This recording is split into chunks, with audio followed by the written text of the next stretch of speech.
할렐루야. 반갑습니다.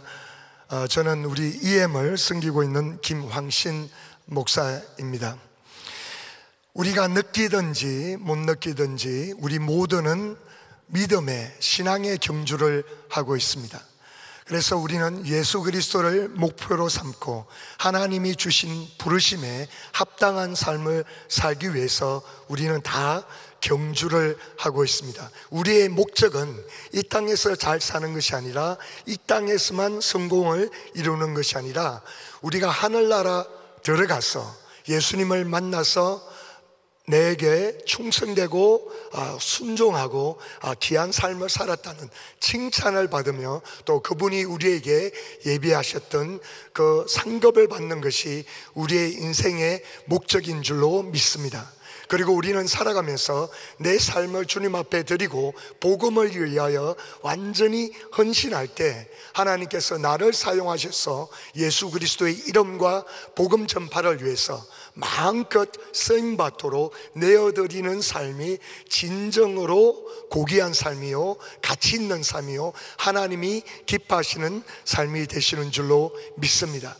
그렇기 때문에 우리는 이러한 삶을 살아갈 때 결국 우리는 운동장에서 다름질을 하는 그러한 사람들이고 우리는 이 경주에서 이기고자 노력하고 우리가 어차피 경주를 하고 다름질을 하고 또 어떤 경기에서 동참하는 삶을 살고 있다면 우리의 마음의 소원은 결국 승리하는 삶이고 우리는 이기는 삶을 원하고 또 우리는 결국 그 안에서 면류관을 받기를 원하는 줄로 믿습니다. 할렐루야.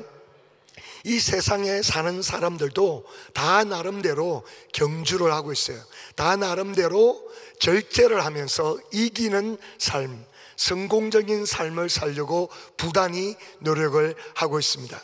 우리가 알다시피 올림픽에 경주를 하는 그 선수들의 철저한 훈련하는 삶을 바라보면 이 달리기를 한다든지 마라톤을 한다든지 수영선수라든지 어떤 종류의 경기에 동참하는 그 운동하는 그 선수들을 보면 철저하게 자기의 삶을 절제하고 훈련하고 어떤 면에 본다면 금메달을 따기 위해서 처절한 그러한 훈련, 처절한 절제되는 삶, 값을 치르기 위해서 금메달을 따기 위해서 면류관을 받기 위해서 철저하게 절제하면서 훈련하는 삶을 사는 것을 볼 수가 있습니다. 다름질을 한다든지 수영 선수라든지 이런 분들이 보면 다리나 몸에 이렇게 털을 다 이렇게 면도로 해서 다 제거를 해요. 왜냐하면 다름질 할 때 바람의 저항을 최단으로 없애기 위해서 털을 다 깎아버립니다. 수영 선수들도 마찬가지예요. 그 정도로 우리가 잘 알지 못하지만 나름대로 승리하기 위해서 면류관 받기 위해서 금메달을 따기 위해서 이 모양 저 모양 자기 삶 가운데 철저하게 절제되는 삶을 삽니다. 심지어 패션 모델들도 우리가 그냥 쉽게 봐서 뭐 저렇게 옷을 입고 무대를 화려하게 걷는 것 같지만은 매일매일 삶 가운데 철저한 다이어트를 하고 야채만 먹고 또 나름대로 하루에 2번씩 운동을 하면서 그 몸매를 유지하려고 노력을 한다는 거죠. 그런데 우리는, 저와 여러분은 하늘나라 가서 면류관을 받기 위해서 부름을 받은 자들입니다. 그러면 우리가 영적인 삶을 살아가면서 믿음의 삶을 살아가면서 신앙의 경주를 하면서 우리 삶 가운데서도 철저하게 절제되는 삶, 철저하게 훈련하면서 하나님 앞에 그 영원한 면류관을 받기 원합니다. 그렇다면 우리의 믿음의 생활 가운데 우리의 신앙 가운데서도 내가 절제해야 돼요. 내가 끊을 거를 끊어야 됩니다. 내가 믿음의 경주를 하는데 나를 차라리 뒤로 끌어당기고 나를 넘어뜨리게 하고 나를 그 경주하는데 면류관을 받기를 위해서 달려가는데 그 그것을 방해하는 것들을 우리 삶 가운데 잘 조사해보고 그것을 철저하게 제거하고 끊어버리고 절제를 해야 되는 거예요. 그렇지 않으면 사도 바울도 자기가 복음을 전파하면서 내 몸을 쳐서 복종시키면서 내가 남에게는 전파했는데 내가 끊어질까 봐 두려워한다 그러면서 자기가 다름질하면서 철저하게 절제하고 내가 남들에게는 복음을 전하고 남들에게는 이렇게 살라고 권면하면서 내가 지면 안 되니까, 내가 넘어지면 안 되니까 자기 몸을 철저하게 복종시켜서 그 영원한 면류관을 받기 위해서 뛰어간다고 오늘 본문 말씀을 통해서 고백을 하고 있습니다. 사랑하는 성도 여러분, 우리는 신앙생활 하면서 특별히 이 마지막 때에 잘 관찰해 보면 우리를 억압하고 우리를 묶고 우리를 넘어뜨리는 육신을 통해서 이러한 부분들이 있다는 것을 발견하게 됩니다. 여러 가지가 있을 수 있지만은 오늘 저와 여러분들이 세 가지를 살펴보면서 우리 삶 가운데 내가 신앙의 경주를 하고 영원한 면류관을 받기 위해서 달려가기 원하는데 어떤 것들이 나를 묶고 어떤 것들이 나를 넘어뜨리는지 그 세 가지를 살펴보면서 우리 신앙의 삶 가운데 이런 것들이 발견된다면 철저하게 끊어버리고 하나님이 기뻐하시는 삶, 승리하는 삶, 경주에서 면류관을 받을 수 있는 저와 여러분이 되시기를 예수님의 이름으로 축원합니다. 첫째는 우리를 쉽게 묶어버리고 억압하고 경주에서 승리하지 못하도록 방해하는 것이 뭐냐면 게으름의 영입니다. 그래서 우리는 이 게으름의 영을 묶고 있는 것을 철저하게 끊어버려야 돼요. 죄로 말미암아 우리 몸 가운데 이 재성에 나타나는 현상 가운데 하나가 뭐냐면 다 게으름이에요. 게으름. 이 게으름은 우리 삶 가운데 이 모양 저 모양으로 이렇게 나타나는데 특별히 우리가 신앙생활할 때 승리할 수 있는 것은 기도 생활에 승리해야 되잖아요. 왜냐하면 우리 신앙인들은 처음이자 마지막이 바로 기도입니다. 기도로 시작해야 되고 기도로 끝을 내야 됩니다. 그리고 사단은 기도를 통해서 세계가 변화받고 기도를 통해서 우리의 삶이 변화받고 열매 맺고 기도를 통해서 하나님과 교통하고 하나님과 교통하면 하나님이 나를 통해서 기적적인 삶을 이루는 줄 사단도 알기 때문에 우리를 계속해서 기도 생활을 방해하는 그 요소가 뭐냐면 게으름이에요. 게으름. 그 게으름이라는 거예요. 그래서 그 게으름을 통해서 많은 사람들이 기도 생활을 못하게 됩니다. 그런데 우리는 기도 생활을 끈기 있게 철저하게 하나님 앞에 부르짖고 꾸준하게 주님과 깊은 교제를 하는 기도 생활을 못하는데 많은 변명을 해요. 이 모양 나는 너무 바쁘다 이러기 때문에 애들을 키우기 때문에 또 사역이 분주하기 때문에 여러 가지 변명을 하는데 궁극적인 이유는 우리의 게으름입니다. 만약에 우리가 이 게으름을 태파해버리고 끊어버린다면 우리는 하나님과 철저하게 동행하는 삶, 깊은 교제하는 삶, 기도로서 그분의 능력을 경험하고 그분의 통로가 되어서 기적적인 신앙생활을 할 수 있는 줄로 믿습니다. 그런데 그 기도 생활을 하기 위해서 가장 좋은 시간, 하나님과 가장 깊이 긴밀하게 만나서 교제할 수 있는 시간이 언제였냐 하면 새벽이에요. 새벽. 우리 은혜교회는 지금 3차 1000번째 특별 새벽 기도를 하고 있습니다. 여러분들 3차로 지나게 되면 얼마 동안 하는지 아세요? 8년이 넘도록 특세를 하는 거예요. 이런 교회는 아마 세상에서 보기가 힘들 거예요. 그런데 더 놀라운 것은 이렇게 8년 이상 동안 1000번째 새벽 기도를 하는데도 전혀 나와는 상관없네 하고 계시는 분들도 계세요. 그런 분들도 기적입니다. 그런데 왜 하나님이 우리 교회에 이런 것을 통해서 새벽을 깨우도록 하나님께서 역사하실까요? 왜냐하면 하나님은 우리와 새벽에 만나기를 원하십니다. 하나님은 우리를 통해서 새벽을 정복하기 원하세요. 왜냐하면 새벽을 정복하는 자들은 인생을 정복할 수 있습니다. 새벽을 깨우는 자들은 인생을 깨어서 살 수 있기 때문에 그렇습니다. 그래서 성경 전반적으로 보면 하나님께서 특출하게 쓰신 사람들은 다 새벽을 깨우는 자들이었습니다. 아브라함도 새벽에 일어나서 주님과 교제했고요, 아브라함이 이삭을 바칠 때 새벽에 일어나서 주님과 동행하며 모리아 산으로 달려갔고요, 모세도 새벽에 일어나서 시내 산으로 올라가서 하나님과 대면했고요, 여호수아도 말씀을 보니까 요단강을 건너기 전에 새벽에 일어났습니다. 그래서 여호수아 3장 1절을 보면 이렇게 나와 있어요. 여호수아 3장 1절을 보면 여호수아가 아침에 일찍이 일어나서 이스라엘 사람도 더불어 시뜸에서 떠나, 이렇게 표현하고 있어요. 요단에 이르러서는 건너지 아니하고 거기서 유숙하니라. 그래서 여호수아와 전 그 성경을 통해서 보면 여호수아가 계속 아침에 새벽에 일어나는 것을 볼 수 있습니다. 여리고성을 무너뜨릴 때 새벽에 일어나서 그 성을 돌았고요, 그리고 아간의 제가 발견됐을 때 새벽에 일어나서 사람들을 불러서 제비를 뽑았고요, 성경 전체적으로 느헤미야, 다니엘, 예수님, 심지어 예수님 마가복음 1장 25절을 보면 제자들이 일어나기 전에 예수님께서 먼저 새벽에 미명에 일어나셔서 한적한 곳에 가셔서 새벽 기도하시는 것을 볼 수가 있습니다. 왜 그럴까요?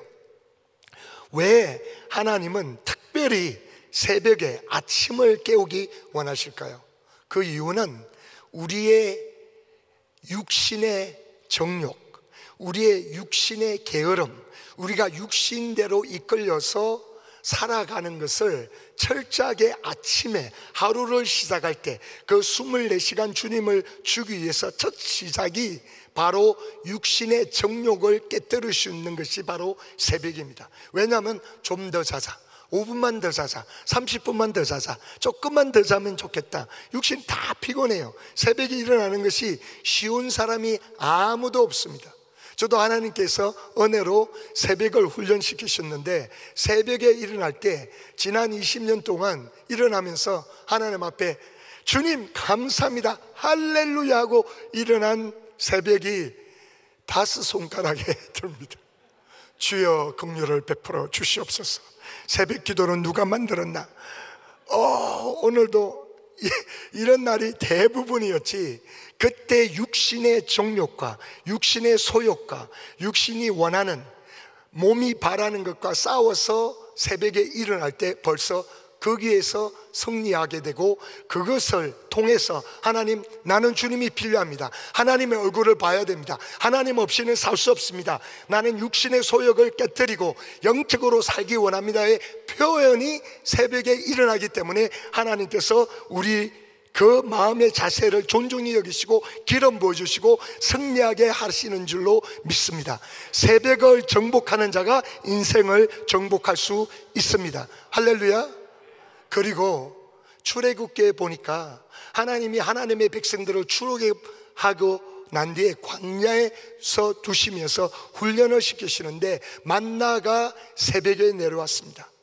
만나가 새벽에 내려와서 만약에 늦잠 자는 사람들이 해가 떴는데 광야에 나가면 만나는 이미 녹아서 없어졌어요. 하나님께서 특별히 아침 새벽에 주시는 은혜가 있습니다. 아침 새벽에 주시는 영적인 만나가 있습니다. 저도 간혹 새벽을 못 깨우고 그냥 오전 10시나 기도실에 가서 기도할 때, 새벽에 기도할 때하고 아침이나 다른 시간에 기도할 때하고 영적으로 하나님이 주시는 은혜가 다른 것을 발견합니다. 사랑하는 성도 여러분, 새벽 기도는 한국 성도들만 하는 것이 아닙니다. 이것은 하나님께서 우리를 부르시고 하루의 첫 열매를 주님 앞에 드리며, 하나님께서 우리를 너무나 사랑하시기 때문에 너희들이 어떤 활동을 하기 전에, 너희들이 직장생활 하기 전에, 너희들이 가사를 보기 전에, 너희들이 자녀들을 돌보기 전에 나의 얼굴을 먼저 찾아라. 나를 가장 중요히 여기라. 나를 너희들이 존중하게 여기면, 매일매일 하루를 존중히 여기고 나를 찾으면 내가 너희들의 인생을 존중히 여기고 너희들을 축복하며 너희들을 붙잡고 나의 영광을 보게 하게끔 축복하리라. 주님께서는 그래서 우리를 새벽에 부르고 계시는 줄로 믿습니다. 할렐루야, 할렐루야.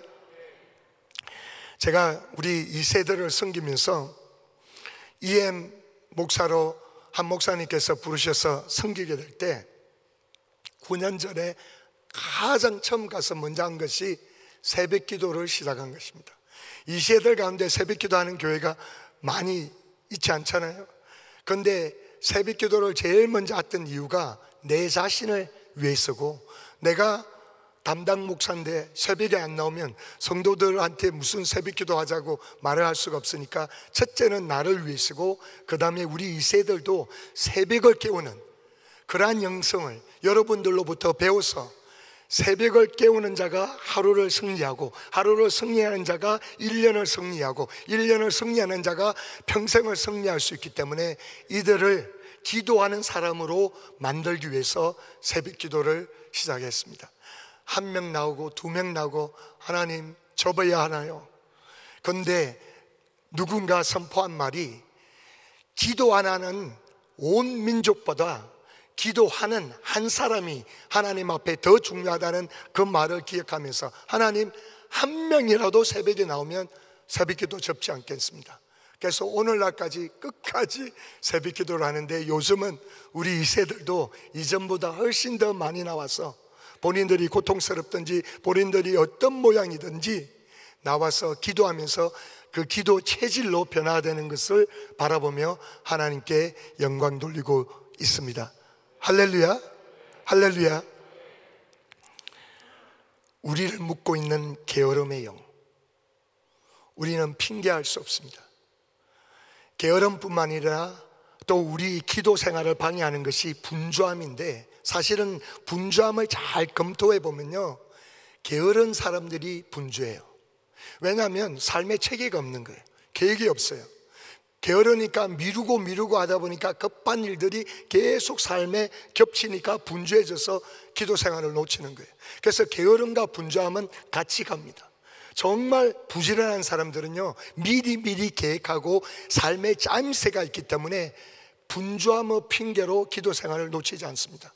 우리 한 목사님처럼 정말 사역이 꽉 차 있는 분이 어디 계시겠어요? 그런데 한 목사님 기도 생활을 놓치는 모습을 본 적이 있냐고요? 그렇지 않잖아요. 사랑하는 우리 성도님들, 인생에서 신앙의 경주에 면류관을 받기 위해서는 기도로 승리를 해야 합니다. 기도를 가장 방해하는 것은 게으름입니다. 그 게으름과 함께 오는 것이 분주함이에요. 이것을 우리가 묻고 있는 것을 깨트리고 새벽을 깨우며 새벽을 승리하는 저와 여러분이 되시기를 예수님의 이름으로 축원합니다. 두 번째로, 우리를 묻고 있으면서 신앙생활 경주에 넘어뜨리고 있는 것이 뭐냐면 재물에 대한 애착이에요.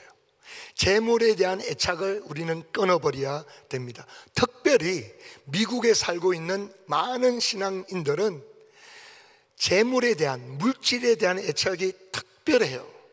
아메리칸 드림에 붙잡혀서 신앙생활을 하고 예수님을 섬기고 있지만, 우리 예수님도 우리에게 말씀하시기를 나와 하나님과 재물을 겸하여서 섬기지 못한다고 마태복음 6장 24절에 말씀하셨습니다. 그리고 예수님이 우리에게 분명하게 말씀하신 것이 마태복음 6장 19절에 이렇게 말씀하고 계세요. 너희를 위하여 보물을 땅에 쌓아두지 말라. 거기는 좀과 동록이 해하며 도적이 구멍을 뚫고 도둑질하느니라. 오직 너희를 위하여 보물을 하늘에 쌓아두라. 저기는 좀이나 동록이 해하지 못하며 도적이 구멍을 뚫지도 못하고 도둑질도 못하느니라. 내 보물이 있는 그곳에 내 마음도 있느니라. 한 사람이 두 주인을 섬기지 못할 것이니 혹 이를 미워하며 저를 사랑하거나 혹 이를 중히 여기며 저를 경히 여깁니다. 너희가 하나님과 재물을 경험하여 섬기지 못하느니라. 많은 경우에 하나님께서 우리를 구원하시고 첫 번째로 다루는 것이 우리가 재물을 사랑하는 것, 재물에 묶여 있는 것을 다루십니다. 왜냐하면 그 많은 우상들 가운데 거의 대다수가 그 우상 숭배에 묶여 있는 것이 재물을 향한 애착이에요. 그렇기 때문에 하나님은 우리를 너무나 잘 아시고 물질이 있는 곳에 우리의 마음이 있다는 걸 너무나 잘 알고 계십니다.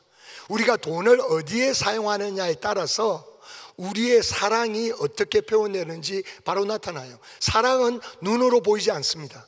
사랑은 눈에 보이지 않아요. 하지만 저 사람이 무엇을 사랑하고 누구를 사랑하는지를 알기 원한다면 그 사람의 돈을, 그 사람의 물질을 어디에 쓰는지를 보면 바로 나타나게 돼 있어요. 말을 통해서 하나님 사랑한다, 누구를 사랑한다, 무엇을 사랑한다 아무리 고백하더라도 그가 물질을 어떻게 사용하느냐를 관찰하면 그가 누구를 사랑하고 무엇을 사랑하는지를 바로 알 수가 있습니다. 그렇기 때문에 하나님께서는 하나님과 재물을 겸하여 섬길 수 없다고 말씀하시기 때문에 우리가 가지고 있는 물질의 애착에 그 묶여 있는 것을 반드시 끊기를 원하십니다. 많은 자들이, 심지어 주의 종들이 물질 때문에 넘어질고 물질 때문에 걸리고 물질 때문에 하나님 앞에 완전히 인생을 드리지 못하고 막혀 있는 경우가 얼마나 많이 있어요. 그래서 첫 번째로 하나님께서 우리에게 명령하신 것이 11조인데 하나님이 100을 주시면서 10을 다시 돌려 드리라고 하시는 이유는 모든 축복과 모든 선물과 너희들이 공용하는 모든 것은 나로 말미암았기 때문에 너희들이 11조를 드리면서 이것은 하나님으로부터 온 것입니다 고백할 수 있는 바로 표현이기 때문에 11조를 드리라고 말씀하시고 그 11조를 드리면서 내가 주인이 아니고 주님이 주인이십니다 하는 믿음의 고백이 담겨 있는 줄로 믿습니다. 하나님 감사합니다. 하나님 모든 것이 주님으로부터 왔습니다. 그리고 이것은 하나님에게 있기 때문에 하나님께 감사함으로 주님 앞에 올려드립니다. 할렐루야. 만약에 어떤 분이 11조 생활이 꾸준하지 못하면 그분이 하나님을 향한 사랑도 꾸준하지 못합니다. 반드시 그렇게 되어 있습니다. 어떤 분은 이렇게 표현했어요. 우리의 신앙은 파켓 신앙이라고, 호주머니 신앙이라고.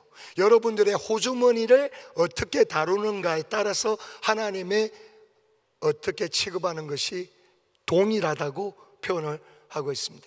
그런데 저와 여러분들이 도전을 해야 될 것은 우리 교회는 섬기고 드리고 베푸는 교회라고 너무나 잘 알려져 있습니다.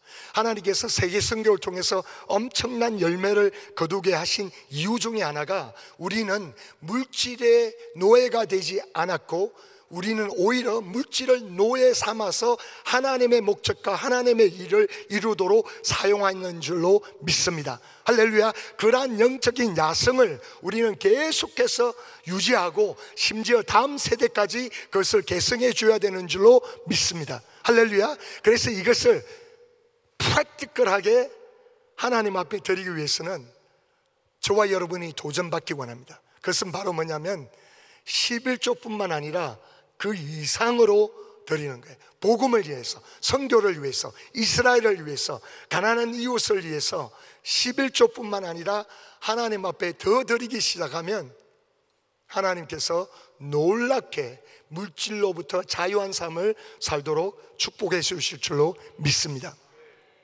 미국의 어떤 교육과 그리고 파이낸셜 어드바이저로 이렇게 파이낸스 쪽으로 이렇게 책도 쓰고 하시는 그런 밥 로이텍이라는 분이 계세요. 이분이 31살 때까지 꾸준히 11조 생활을 이렇게 하셨는데 하나님이 감동을 하시면서 왜 11조라는 그 개념에 묶여만 있냐? 하나님 앞에 더 드릴 수 없을까? 그렇게 하면서 기도를 하는데 하나님이 어떤 감동을 주시냐면 내 나이대로 하나님 앞에 드리라. 그 퍼센티지로. 그러니까 31살이면 31%. 그러니까 11조를 하다가 그의 31%를 드리려니까 2배로 껑충 들잖아요. 근데 이게 너무 도전적인데 믿음으로 그렇게 해봤대요. 그랬더니 하나님께서 더 축복하시고 지금 37인데 젊은 분이죠. 37인데 37%를 드리고 계신다는 거예요. 그러면서 자기가 나이가 들면서 나이대로 퍼센티지로 하나님 앞에 드릴 텐데 정말 하나님께서 드리는 이상으로 더 놀라운 방법으로 축복하고 계신다고 간증하는 것을 읽었습니다. 우리가 잘 아는 릭 워런 목사님, 우리 동네에서 대형 교회를 하고 계신 세럴백 교회 그 목사님은 리버스 타이링으로 유명하신 목사님이에요. 그게 뭐냐면 11조를 거꾸로 드린다는 거예요. 그게 뭐냐면 90%를 하나님께 드리고 10%로만 산다는 거예요. 그렇게 살아오셨어요. 그래서 그분이 세르베 교회를 개척하시고 첫 해부터 아내와 함께 기도하면서 작정한 것이 뭐냐면 30년 동안 아무에게도 말도 하지 않고 두 분만 비밀스럽게 하나님의 사랑을 표현하기 위해서 그렇게 작정했대요. 그래서 매년 1%에서 2%로 하나님 앞에 드리는 것을 올리기 시작했다는 거예요. 그래서 어떤 때는 하나님께서 더 축복하신 애는 3, 4%도 올리고, 그래서 수년이 지나면서 이제는 90%를 하나님 앞에 드리고 10%만으로도 넉넉하게 풍부하게 사실 수 있다고 고백하는 거예요. 물론 그분이 책이 잘 알다시피 Purpose Driven Life라고 목적을 이끄는 삶, 그 책으로 굉장히 유명해지시고 그 출판으로만 말미암아 하나님께서 물질을 축복하신 것도 어마어마하다고 이야기를 들었습니다. 그래서 참으로 우리는 평소에 신앙생활 할 때 이런 생각이 들 때가 있어요. 이 정도면 됐지, 나 이렇게 드리면 이 정도 괜찮아, 이렇게 이만큼 섬기고 시간 들이고 물질 드리는 거 괜찮아 하고 어깨를 이렇게 할 수 있습니다. 그런데 눈을 떠서 잘 보면 우리보다도 먼저 앞서서 뛰는 사람이 있고 우리 위에서 나는 사람이 있더라고요. 그런 사람들의 간증을 들을 때 도전받잖아요. 도전받고 하나님 앞에 드리면 드린 만큼 더 풍부하게 하나님께서 베푸는데, 내가 아직도 물질에 묶여 있다면 하나님 앞에 드리는 것이 더 충분하지 않기 때문에 그렇습니다. 왜냐하면 심는 대로 거둔다고 하시고 많이 심는 자에게 많이 거두겠다고 약속을 하고 계시기 때문에 그렇습니다. 2차 전쟁 가운데 RG 러투얼이라는 그런 사업가가 계셨어요. 이분은 중장비 사업을 하시는 분이었는데 사업을 하시면서 처음에 망하기도 하고 빚도 지고 이러다가 하나님 앞에 전적으로 헌신을 하셨어요. 그래서 중장비 미국에서 300개 이상을 특허를 내고요, 2차 세계전쟁 가운데서는 70% 이상의 중장비들이 자기 회사의 중장비로 사용을 했다고 합니다. 도로공사할 때 쓰는 그런 불도저나 이런 것들이 그분이 다 개발을 하셨어요. 근데 이분이 아내의 권면으로 통해서 우리가 거꾸로 된 11조 생활을 하자고 권면을 받고 그분이 역시 10%로 살고 90%를 드리는 그런 삶을 살면서 나중에 하나님이 이분을 사용하시는데, 원래 말을 남들 앞에 말하는 것이 굉장히 어두웠어요. 그래서 이렇게 사람 앞에서 간증을 한다든지 발표를 한다든지 그런 걸 전혀 못하시던 분인데 하나님이 그것도 그 불안함도 꺾어버리시고 나중에는 전 세계를 다니시면서 비행기까지 그 시대에 사서 간증을 하며 하나님 앞에 영광 드리는 삶을 살았습니다. 할렐루야. 사랑하는 성도 여러분, 우리는 예수의 노예입니다. 우리는 절대로 재물의 노예가 되면 안 됩니다. 하나님이 우리를 부르셨을 때는 우리가 섬기는 주인은 하나님 한 분이시고 우리가 노예로 사는 것은 예수의 노예로 살아야 되고, 우리는 물질의 노예가 되지 않고 오히려 물질을 나의 노예로 만들어서 하나님이 원하시는 곳, 하나님의 목적을 위하여, 하나님의 뜻을 위하여, 하나님의 복음 사함을 위하여서 나의 노예 물질을 드리며 열매 맺고 주님께 영광 드리는 삶을 사시기를 예수님의 이름으로 축원합니다. 세 번째로 우리가 신앙의 경주를 하면서 묶여 있는 것을 꺾은 것이 뭐냐면 세상의 쾌락이에요.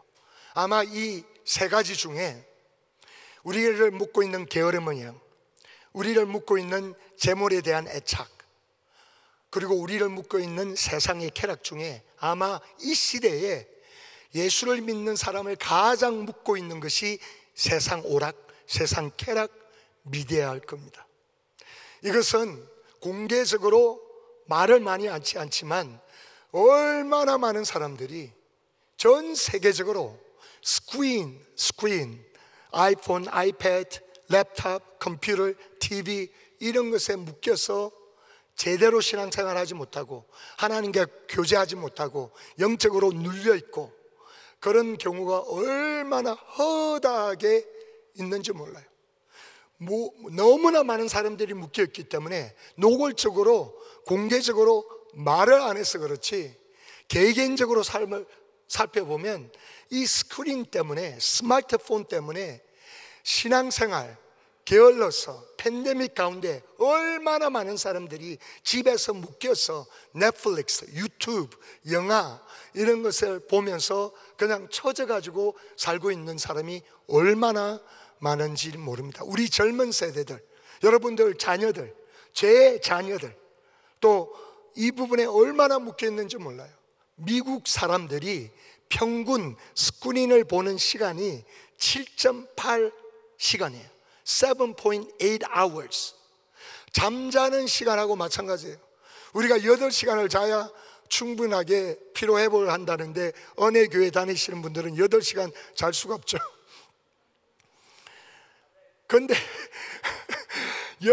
8시간 이상으로 청년들은요 12시간, 평균 12시간 이상을 스크린을 보고 있어요. 뭘 해요? 12시간 보고 있으면 뭘 하냐고요. 그런 것을 통해서 엄난한 것들, 폭행적인 것들, 그리고 이런 것들은 중독성이 있어서 한번 보게 되면 또 보게 되고 또 보게 되고 그렇게 묶여가지고 기도와 말씀 생활을 하지 못하고 이런 경우가 얼마나 허다한지 모릅니다. 허다한지 모릅니다. 제가 신앙생활을 하면서 우리 2세대를 섬기면서 그들을 가장 묶고 있는 것이 미디어예요. 제가 단기 선교 훈련을 하면서 터키라든지 요르단이라든지 뭐 파키스탄이라든지 인도라든지 이스라엘이라든지 훈련해서 막 모시고 다니는데 훈련할 때 요구 사항이 매일매일 정해진 시간과 정해진 장소에서 기도, 바이블 타임, 그 다음에 일주일에 하루 금식, 그 다음에 미디어 금식, 미디어를 끊어버리는 것. 2달 동안 훈련하면 그걸 다 끊고 하는 것을 요구합니다. 그들이 다 고백해요. 요구하는 훈련 과정 가운데 기도, 바이블 타임, 심지어 하루 금식, 미디어 금식이 있는데 제일 힘든 게 미디어 금식이래요. 그런데 올해 초에 신년을 맞이하면서 하나님 앞에 기도하면서 하나님 우리 가운데 부흥을 허락하여 주시옵소서, 하나님 부흥을 주십시오 하고 막 기도하는데 하나님 어떻게 새해를 시작할까요? 근데 하나님이 감동 주시는 것이 앞으로 1월 3일부터 100일 동안 하나님 앞에 작정해서 기도하라. 그래서 저는 개인적으로 밤 기도 8시부터 10시까지 우리 미러클 센터 본당에 와서 밤에 부흥을 놓고 부르짖고 기도하라, 그런 감동을 주시면서 그러면 우리 성도 EM들은 어떻게 할까요? 감동을 주시는 게 그들도 이렇게 도전을 해서 하라는 거예요. 매일 작정해서 기도하고 바이블 타임하고 그 다음에 미디어 금식 100일 동안. 제가 그 감동을 받는데 자신이 없는 거예요. 우리 2세대를 아는데 100일 동안 페이스북, 인스타그램, 틱톡, 넷플릭스 이런 걸 안 하고 100일 동안 기도하고 성경만 보게 한다? 몇 명이나 동참할까? 제 마음 가운데는 4명, 5명, 많으면 20명 이렇게 생각했어요. 믿음이 안 오는데 주일날 말씀을 전하면서 우리가 평생 살아가면서 우리의 습관이 인생을 좌우한다고 그런 메시지를 전하면서 미디어 금식을 선포하면서 앞으로 100일 동안 미디어를 끊어버리고 기도와 말씀에 전무하고 바이블 타임을 읽고 한 구절을 나누자. 그래서 우리 요즘은 애플리케이션이 얼마나 좋아요. 슬랙이라는 애플리케이션 회사에서 쓰는데 그 프로젝트로 삼아서 슬랙에 다 동참해서 매일매일 바이블 타임 한 구절 은혜 받은 것을 나누자. 그렇게 선포를 했습니다. 그런데 놀랍게도 선포한 그날 뭐 많은 광고도 한 것도 아니에요. 선포한 그날 67명이 합류를 했어요. 저도 깜짝 놀랐어요. 그런데 이틀을 더 연장을 해달라고 하는 거예요. 바로 그날 마감시켰거든요. 뭐 길게 해봤자 민정민정 되니까. 그런데 이틀을 연장해달라고 그러는 거예요. 이틀을 딱 연장하는데 90 몇 명이 들어왔어요. 그래서 딱 닫았습니다. 그랬더니 들어와서 막 이제 바이블 타임을 나누는 게 시작하는 거예요. 막 엄청난 일이 막 일어나는 게 간증들이 막 터져 나오는 거예요. 그런데 이 동참하고 있는 형제자매들이 친구들, 처져 있는 친구들을 불러서 막 같이 합류하자고 그러면서 저한테 패스터 샤인 제발 더 익스텐드 해달라고, 더 마감일 더 연장해달라고. 그래서 결국은 137명이 들어와서 지난 100일 동안 얼마나 간증들이 터져 나오는지 모릅니다. 할렐루야. 그런데 주님께 영광 드립니다. 그런데 제가 어떤 걸 느꼈냐면 virtual revival. 그러니까 인터넷을 통해서 우리가 만나지 않잖아요. 매일매일 나누는데 주강사도 없어요. 부흥의 강사님도 없어요. 주강사가 성령님, 주강사가 성경 말씀, 그리고 그 자체 안에서 부흥이 일어나는 거예요. 부흥이 일어나는 거예요.